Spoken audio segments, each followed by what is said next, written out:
Those of you that are in the audience, you'll need to come sign this sign-in sheet, please.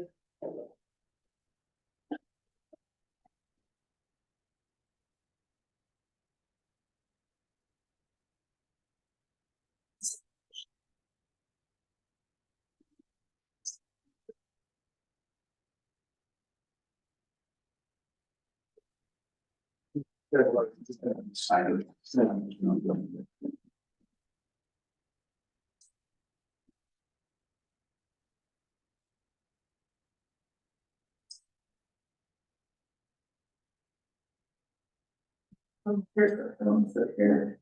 Misty and Mark, you're both on, and Dean is on.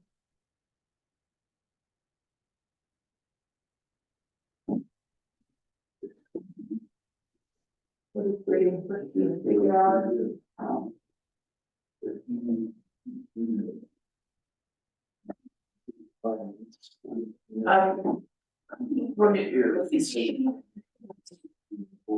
Misty, Marcy, and Jean, can you guys hear us? Yes, I can. This is Misty.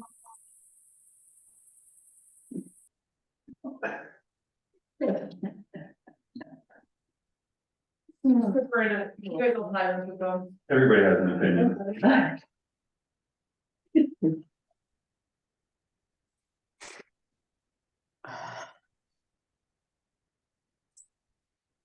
We're just waiting on Keith to get on. Misty's on. Yeah, Misty, Marcy, and Jean is on. We're just waiting on Keith.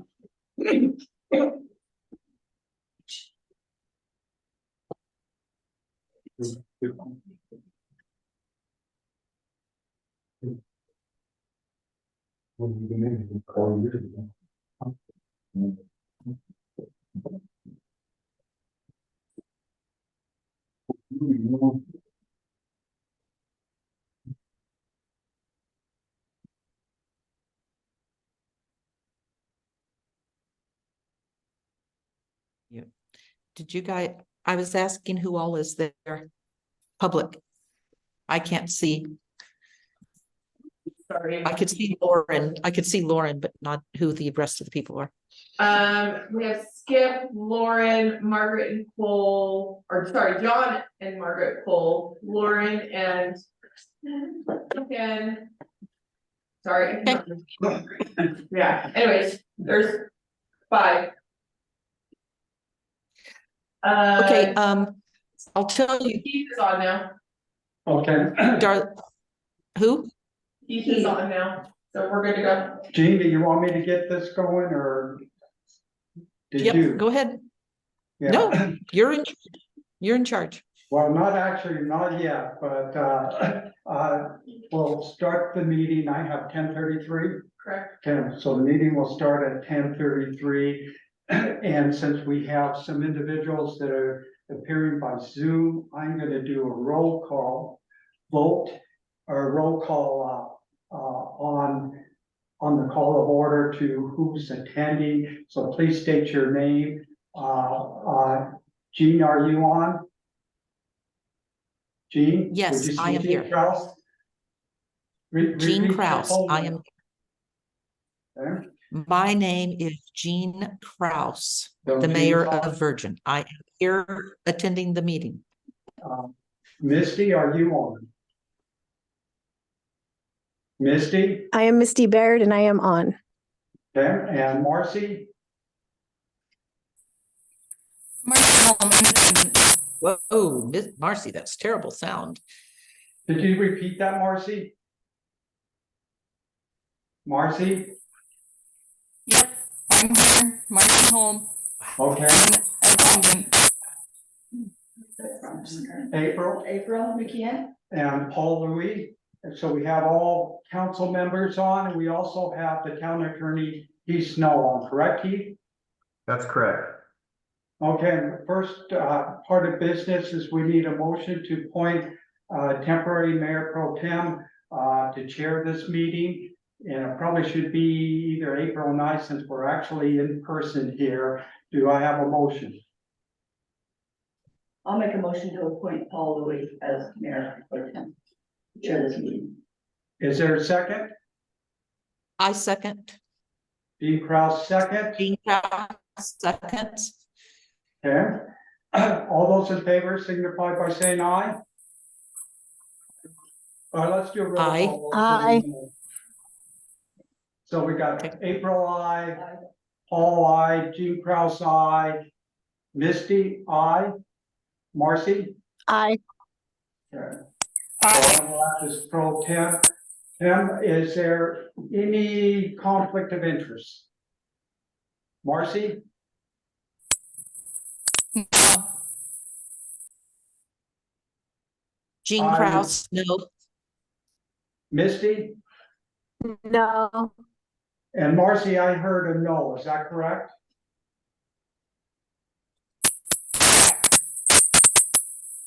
That's a cool sound. No conflict for me. No conflict for April, none for me.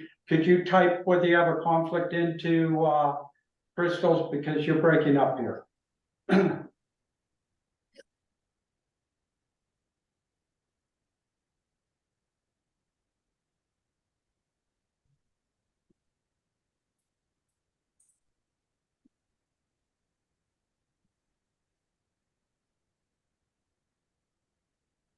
Can you hear me, Marcy?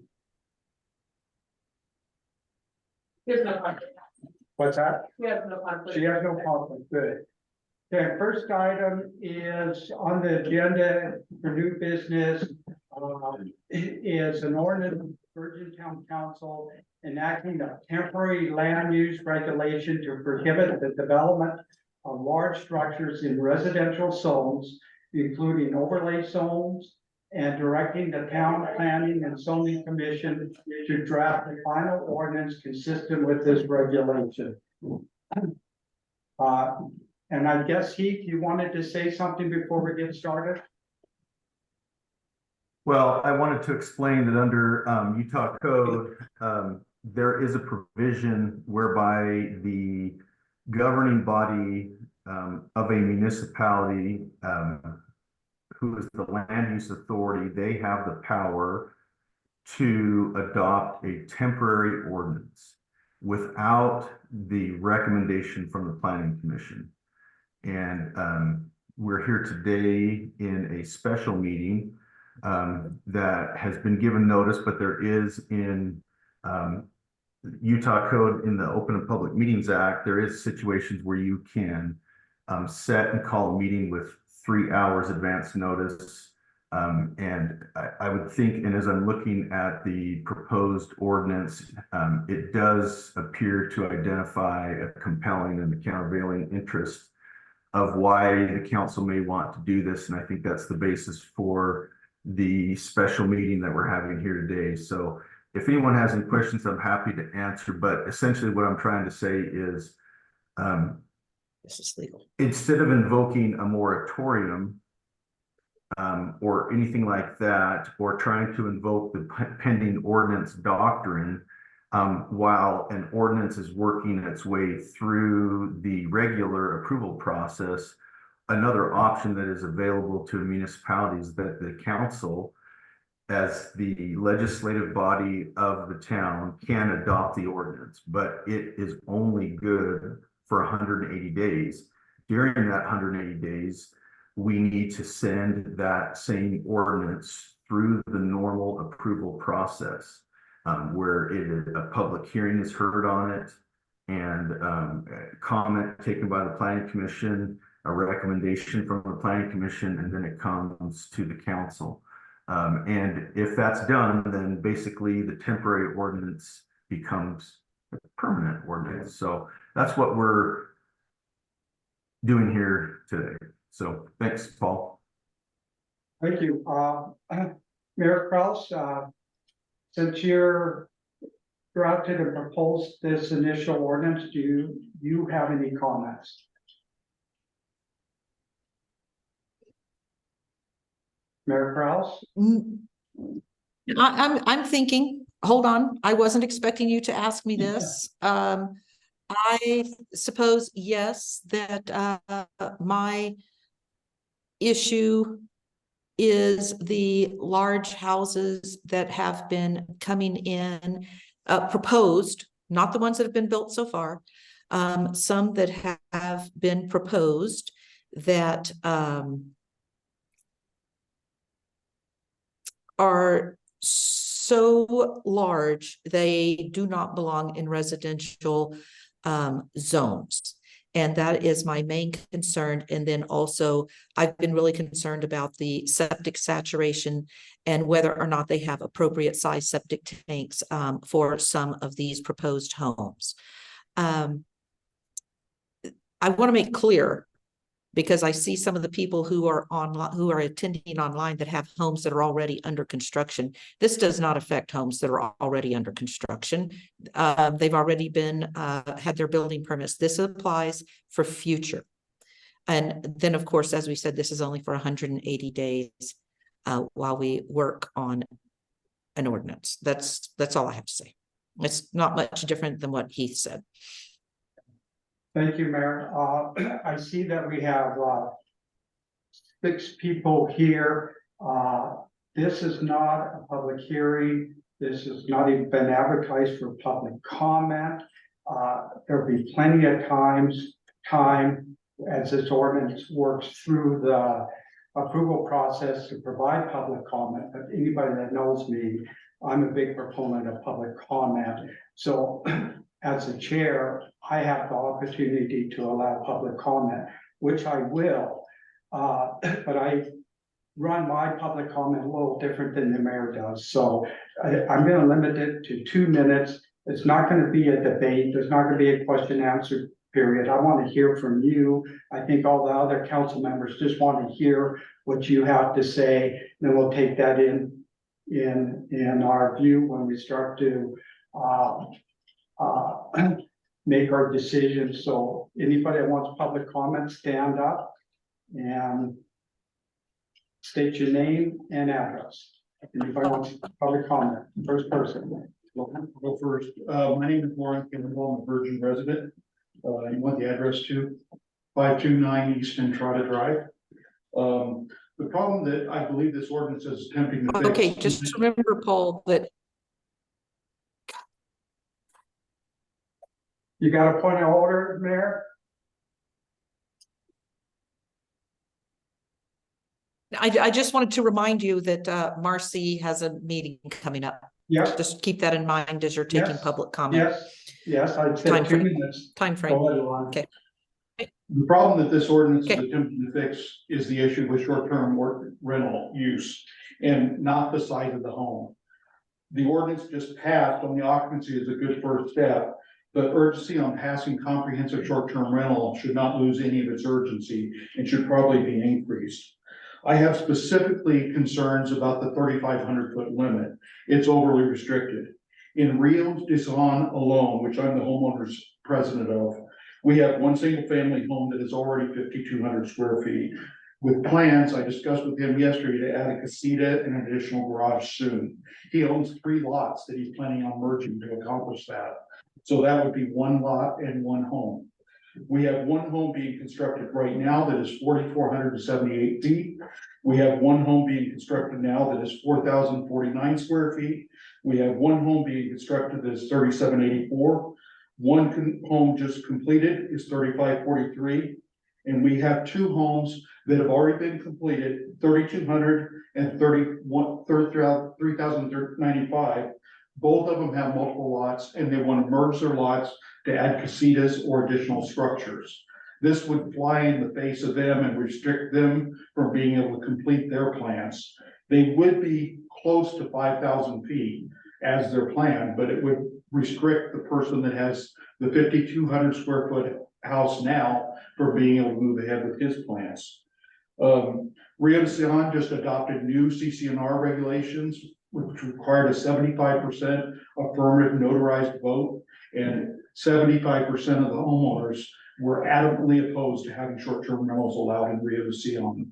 So we have support in our community, and the 3,500 square feet is overly restricted and really impair the ability of those homeowners to be able to proceed. Thank you, I Lauren. think that's it.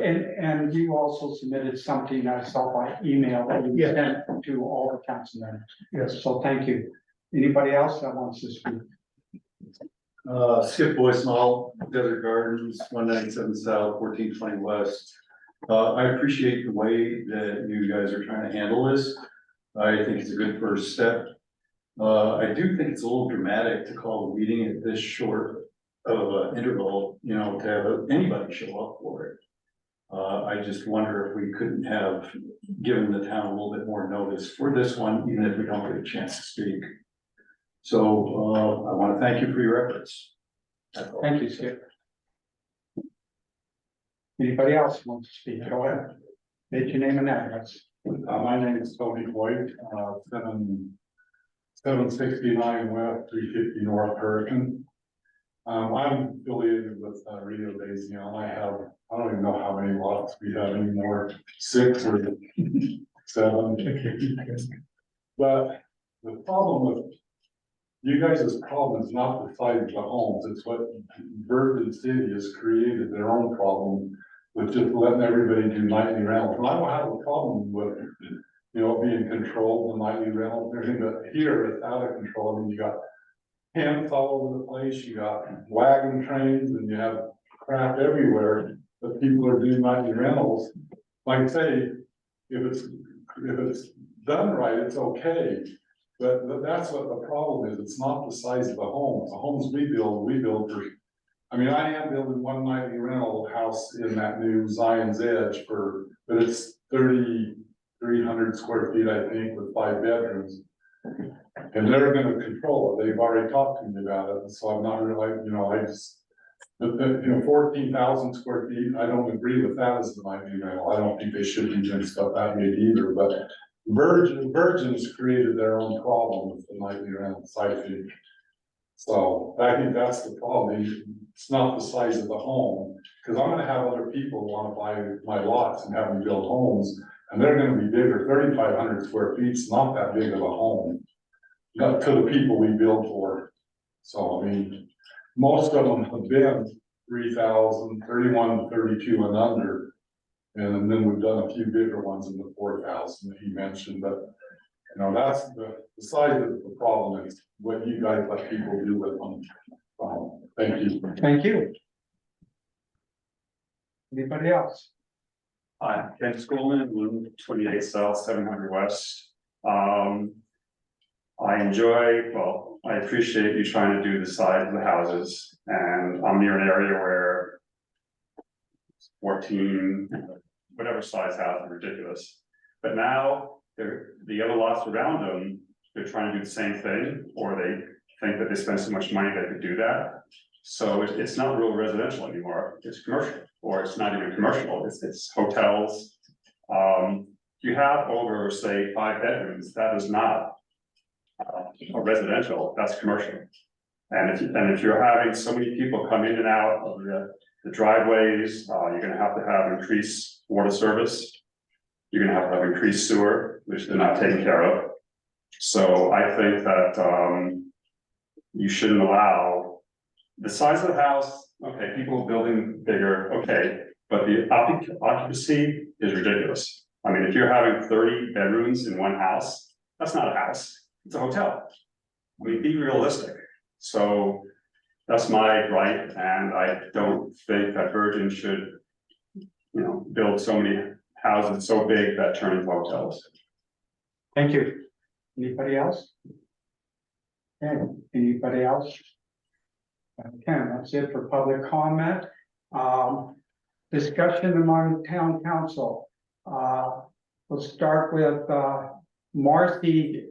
Hopefully we can hear you. If not, we'll have you type it up. She's typing it out. I don't know if she can, but go. You go ahead, Marcy, and see if we can hear you from our end. You have any discussion? Can you hear me? No, we can't hear you, so we'll go through the other people and you can type out anything you want and then Crystal can read it. Misty, you have any discussion?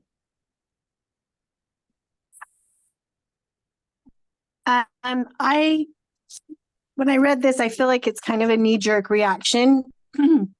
I think that we should do this with a little more time. I agree we need to have stricter regulations on our short-term rentals because that is where the problem is. It's not with our residents. And I feel like with some of the comments also, I agree with that there are people in our town that are building homes that are large, but they're for personal residents.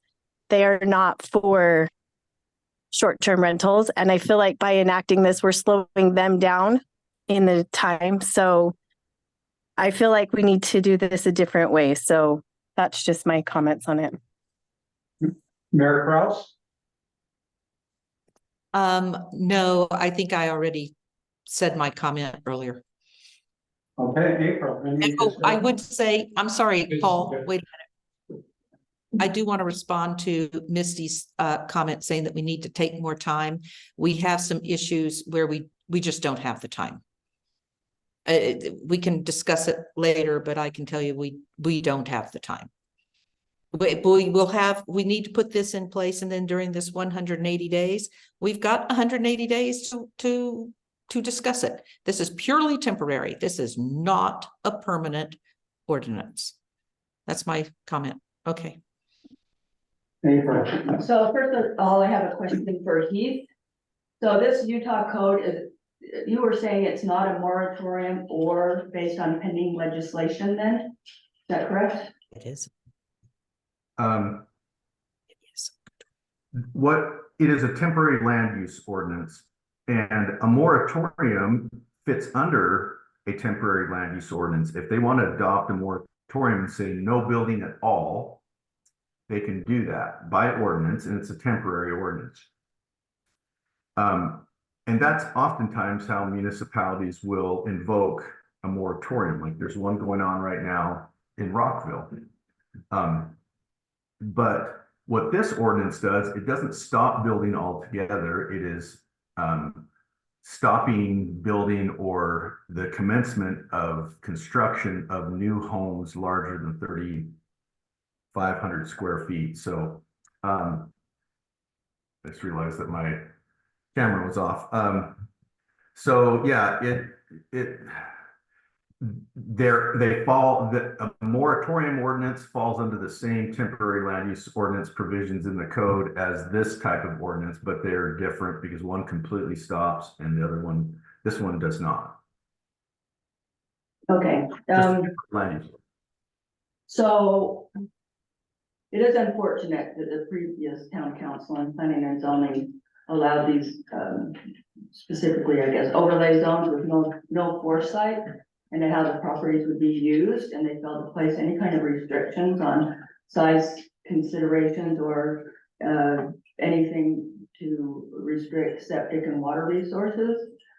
Right now, we have the 1 unit per acre agreement with the Washington Conservancy Water District, but that agreement is not very descriptive, and it needs to be defined. I think engineering wise, we can determine what 1 unit per acre in terms of what water use and septic system use should actually be, and maybe planning and zoning needs to define that better. I also kind of agree with Lauren that 3,500 square feet may be too restrictive, and it's possible that we could look at different neighborhoods or subdivisions and take a look at the existing sizes of those buildings and allow structures up to those sizes and kind of, you know, just do it on a neighborhood by neighborhood basis or subdivision basis. But these homes that they are intending to build that are way beyond really what a residence is.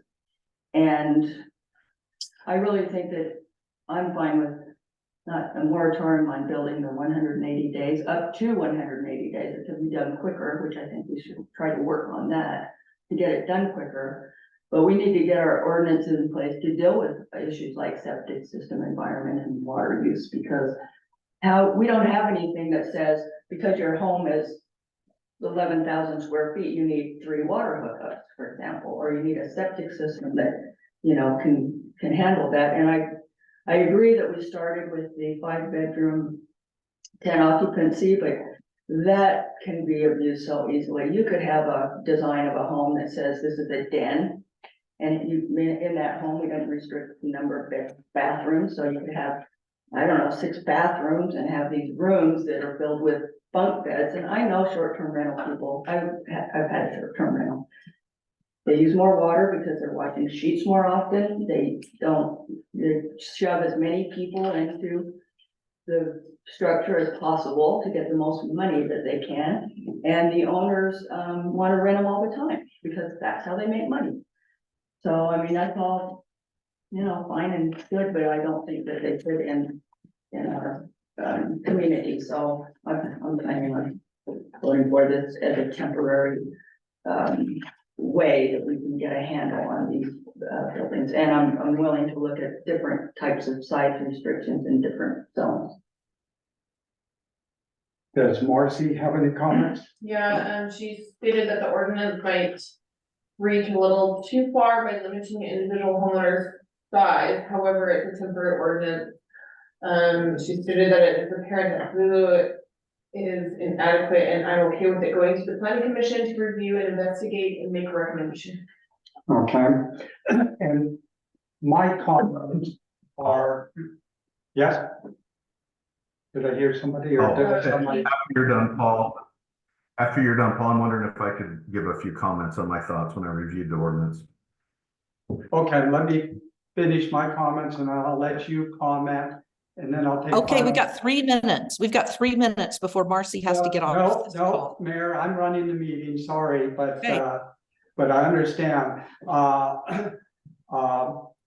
My comments are that, that this is a temporary ordinance. It doesn't have to go 180 days. The restriction may be too small, but we'll work through that through the planning commission process. It doesn't have to be the 180 days process, but what concerns me are the items that April has mentioned is the effect and use on our water connections. And then we're getting pushed by the Department of Water Quality, along with the County Commission and the Water Conservancy to do going Ash Creek because they're worried about the nitrates entering ground and affecting the source of water downstream. And that's what, to me, creates the emergency and creates compelling interest to get a handle on what we're doing with respect to large homes and the effect on water and the effect on groundwater and the effect on our watershed. Keith, go ahead. Yeah, thank you. When I reviewed it, and listening to comment today, it sounds like the main thing that is driving this is a concern that nightly rentals or homes within the short-term rental overlay for a subdivision could build a home so big that it, for lack of a better word, it becomes a mini hotel in and of itself, and then you have multiple mini hotels. This ordinance, what it does, it limits the construction of any home or prevents the construction of any home in all residential zones. And so I think this ordinance could be modified to say all homes in any subdivision that has received the STR overlay zoning. Because if people outside of, like in Rio Design, want to build something that's 5,000 square feet, they can. And then, and so that's where I see this ordinance in trying to address nightly rental issues in these overlay approved subdivisions. We're just sweeping and we're doing it to the entire town. And I don't know if that is intended, but that's what the language says. The second thing is I'd like a little bit of information on how we arrived at 3,500 and how we arrived at 1,500 gallons capacity for septic. And if we have that based on, to me, size is a good way to deal with this, because you're just like what the council member said, bedrooms can be disguised in many different ways, and even the occupants within a bedroom. but size will make these homes, but I'm just questioning, how did we get to 3,500 and how did we pick out 1,500 gallons as the basis for another reason why we can deny? Is there any science behind it? Mayor Cross, you want to address, Keith's questions? About the limitation to short-term rental overlay zone, is that what you're talking about? No, he wants to know how we arrived at, for the ordinance at, 1,500 gallons and 3,500 square feet. The 3,500 square feet, we used the number that the county recently enacted for the limitation of homes that they are allowing to be built in the unincorporated county. They imposed 3,500 square foot limit. On all homes or just homes where nightly rentals can occur? I understood it to be all homes. And then the 1,500, you're asking about the 1,500 septic tank, 1,500 gallon septic tank. That is an administrative rule that is the septic tank size that they assume goes with a single family home. I don't have the paper with me that has the administrative rule on it, but I have the documentation. I just don't have it with me at this meeting that I'm at right now. Okay. Well, that's good. So what you're saying is what the DEQ, Utah Division of Environmental Quality, what they designate in their administrative regulations as being the size that they determine is the equivalent usage or normal standard size for a single family residence. And you're saying, so if it's bigger than that, it's not a single family residence. It's becoming, yeah. Okay, that's helpful to understand. I just had that question on, could we back it with any sort of statutory or scientific reason? Yes. When the actual ordinance would get written, as the planning commission works on it, and we get the actual ordinance, we would reference that administrative rule. Okay, sounds good. Okay, any more discussion by town council? Marcy, if you're still online, go ahead and write. And please indicate if you're still online so we make sure. Good. Go ahead and write any other comments, and I'll start with Misty. You have any other comments? No, I like the amendment to the ordinance that Heath suggested to have these mainly go on our short-term rental overlay subdivisions. Okay, Mayor, any final comments? In response to what Misty said, if this ordinance, when originally drafted a couple of days ago, it was limited strictly to short-term rental overlay zones. But as I reviewed it, I realized there were loopholes in there by limiting it to short-term rental, because someone could come in and claim, oh, I'm going to use this as my regular house. It's not going to be a short-term rental. Therefore, I should be able to build this big house. And it's like, no, it's inappropriate for the neighborhood.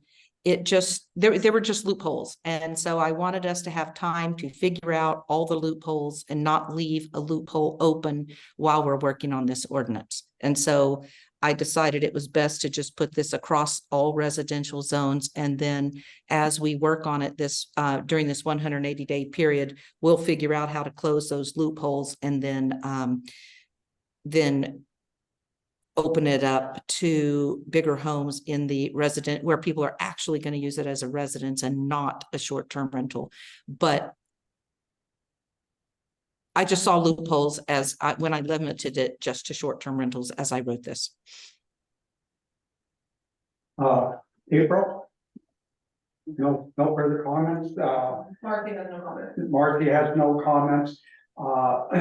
And I don't have a problem with limited to the overlay, short-term rental overlay subdivisions. My concern though would be still the effect that a large home in another subdivision, in a non-STR overlay subdivision would have on the same issues of water, connections and groundwater effect.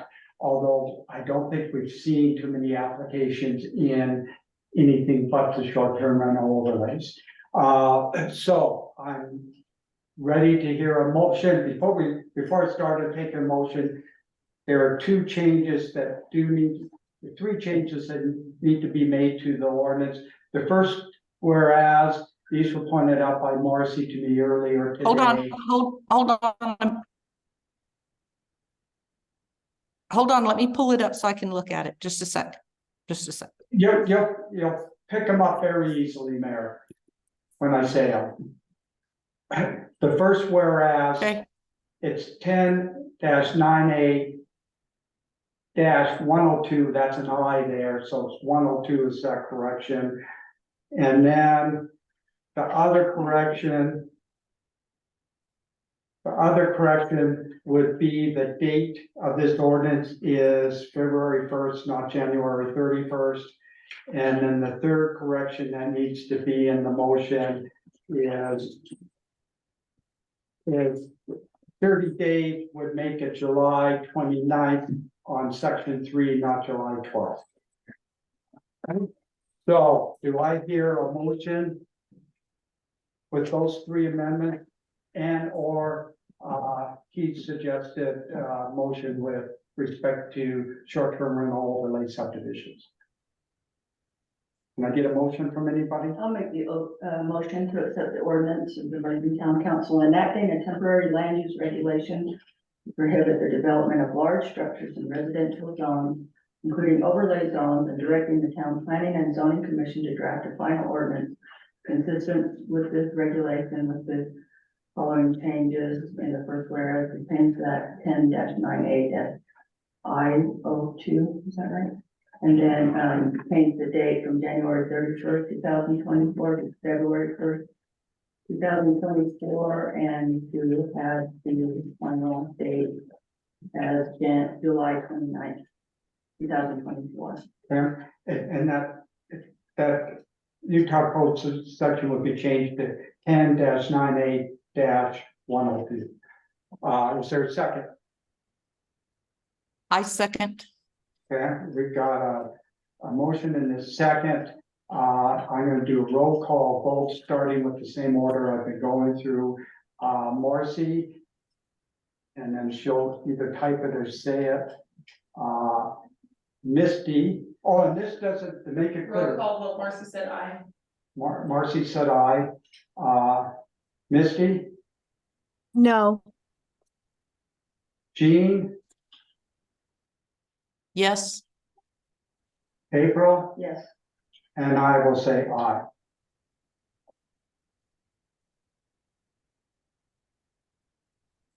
And is there anything else that we need to take care of before we close the meeting?